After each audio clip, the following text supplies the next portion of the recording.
Thank you for joining us for the second video on making the most of parent-teacher conferences. In our previous video, we talked about tips and resources to prepare for the conferences to make sure that families are getting the communication they want in their preferred language and that they're scheduling the conferences in their preferred medium. We also talked about selecting relevant student data, and we talked about a tool that was pretty useful. And then also we talked about the importance of collaborating with peers. In this video, we're going to break down what happens during the conferences to establish that trust, to create space for families and students to take ownership, and to co-construct goals that will help us advance student learning. So now I just want to share a couple of resources with you. We are back on the DCPS Way SharePoint, and there you'll find the Family and Community Engagement folder. In that folder, you'll be able to find the resources for this training, and that looks like this. And so here's a ton of things that you could use throughout the parent-teacher conference process, but I want to highlight a few items to have in your back pocket when you go in to speak with families. First, we already talked about this survey that families can complete. If you want to use it, you just click duplicate and making your own. It's already in English, Spanish, and Amharic. You just have to make minor edits to make sure it fits your needs. Most importantly, before you go in to meet with families, review the information they have submitted. Most importantly, there are questions about what they view what their view as strengths of their children, what are some areas in which they would like their children improve, as well as anything that is urgent they might want to share with you. This is important information to have, so you go into the meeting sort of expecting what the families want to talk about, so you're not caught by surprise, and that you bring the resources that will be most beneficial to them. I also want to share the academic partnering template. So huge kudos to you if you use this template. Let me make it a little bigger. It has, if you use this template, it means you already went through the process of thinking through the data that you want to share with families, thinking about the strengths that you want to celebrate, the areas of improvement, areas of growth you want to highlight, as well as strategies that you want to share with families. So if you went through and prepared this, make sure you have it. It will be very useful during the meeting. I also want to highlight this resource. We talked about it briefly in the previous video, but I can't mention enough how important this is for families because it provides them the information of the different tests that students have to take in the different grade bands. But for you more specifically, it gives you like a list of resources and helpful links that you can share with families if families find that their students are struggling in certain areas, or if families want to help their students grow in certain areas, specifically if you're sharing a particular test score as a data point during your meeting. Next, if families have questions about grades and not just the report card, but how grades are going, and they have challenges accessing the Ask the Parent portal where they can see their students' grades, refer them to this page. This is, again, the link is in the DCPS Way folder, and there are a ton of resources here in multiple languages that families can use and benefit from. And finally, you probably have something like this from your content team, but if you do not, feel free to use this. It's just like a general guide on strategies that families can try if they have a certain specific concern, or if they have a question of how they might support at home. This is a really good tool to just like review with them and to offer. It's just to have in the back of your hand. Alright, now that we have the tools that we need to go into parent-teacher conferences, we're going to talk about what it takes to have a successful meeting with the families. Ultimately, what we want to do during this conference is to collaborate with families to support student growth. So we're going to talk about three main components to the conferences. The first is to build rapport and trust with families. Then to review school and family data. That means we're reviewing the data that we bring to the table, but we're also asking families for input. And then we co-create goals together. That means that all participants in the conference are coming with goals together, whether that includes the family or the family and the student. We want to make sure that we're all on the same page as we walk away. And this is not a particular section of the conference itself, but it is important to provide resources as needed and as we go through the conference. All right, so let's talk about building rapport in 5 minutes. Most parent-teacher conferences last between 20 and 25 minutes, so we want to make sure we do this quickly, but we do it meaningfully. So here are some teacher actions that you can take. First, welcoming families and thanking them.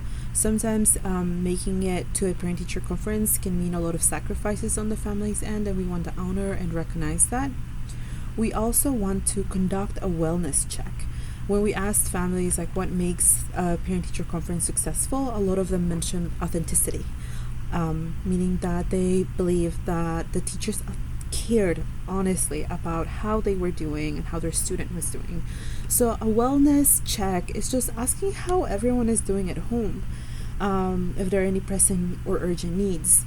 This will help families feel comfortable, and if there's anything that is more urgent, like potential homelessness or food insecurity, it will help us provide families what they need. Also, it's important to ask families if there is anything that is top of mind in coming in the conferences that they want to discuss. This will help families feel involved in setting the agenda for the meeting, which helps provide ownership over what happens in the meeting and what comes after the meeting. Ultimately, we want families to feel comfortable and encouraged to share. And if the student is present, we want to make sure that they're also sharing their perspective, particularly in the secondary level. Then we move to the data review. So this is where we're going to talk about how the student is doing, and we're going to ask families for input. So start the communication about academics with the student's strength, and then ask families about the student assets they see at home. This might not necessarily be academic. It might be an SEL competency, so we want to hear what the family has to say.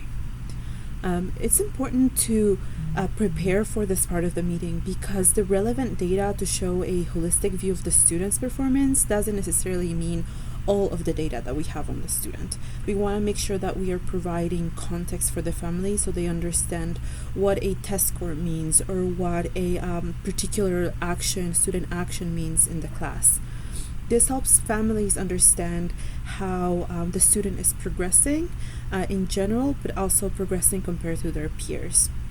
The context, when we asked families what they need to understand the data, a lot of it was context, because as educators, this is what we do day in and out, but for families, this is just a slice of what they understand when it comes to their students' performance. We also want to check for families' understanding as we talk through the student data. Some of it might be a little bit technical, and we want to make sure that we're providing those definitions and that context for families. Additionally, as you talk through each data point, pause to ask for family input. They might have questions or they might have feedback around that data. Same, if the student is present, make sure to pause and ask the student to share their areas of strength or the areas in which they would like to see themselves grow. And this could be things that are like hard data, like test scores, or it could be data like SEL data or anecdotes.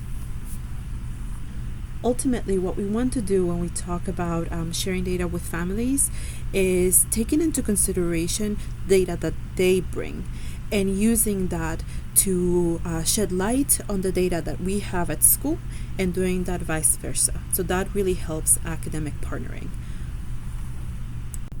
Now to goal setting. It's important to ask the family to prioritize an area of improvement for the student or an area where they would like the student see keeping up the work and the progress they're making. If the student is present, they should also go through the same process of providing that prioritized area. This ensures that families have a ownership over the growth related to this goal.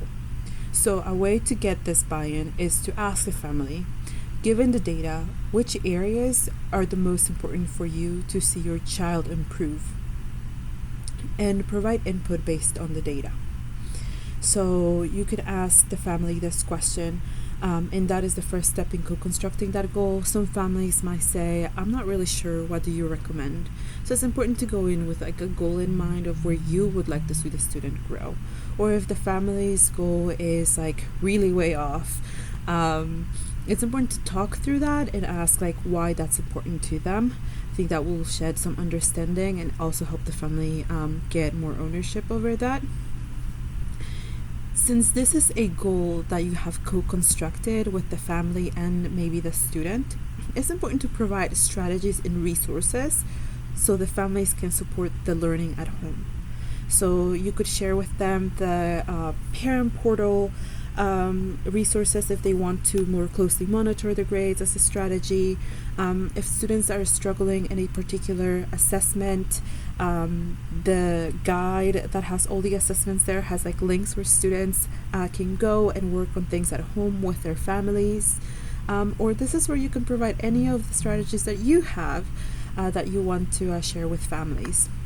Ultimately, what is important is that the goal reflects the family's voice, and that families are walking away with one thing they can do to support the goal at home. We really hope that the resources, tips, and strategies shared in this video were useful to you. We are always looking to improve and to add more resources for teachers, especially newer teachers. So if you have anything you'd like to share with us on how to facilitate successful parent-teacher conferences, please let us know.